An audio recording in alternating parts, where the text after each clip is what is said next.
A gene editing technique that has shown promise is a potential cure for the sickle cell diseases as now being tested in humans. But if its work, will the people who need to even be able to get it now that a cure may be inside? That is urgent question, which says by the Vinci Bonham, a senior advisor to the director of the National Human Genome Research Institute. He said that his work is just the beginning of sickle cell diseases is more common in certain ethnic groups, particularly peoples of Africa descent, and well there are around 100,000 people with the disease in the US. The majority live in the sub-Saharan Africa and India. He and colleagues recently conducted a study intended to explore the attitude and beliefs toward the promising technique held among the people with sickle cell diseases, their family members and their physicians. Many of the people Bonham and his colleagues spoke with expressed skepticism that a potential CRISPR-based cure would be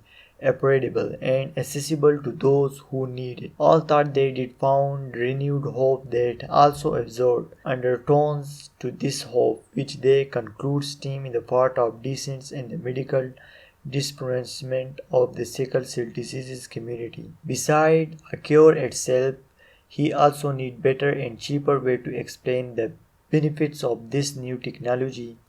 The potential is great, but we must ask the question, who will benefit?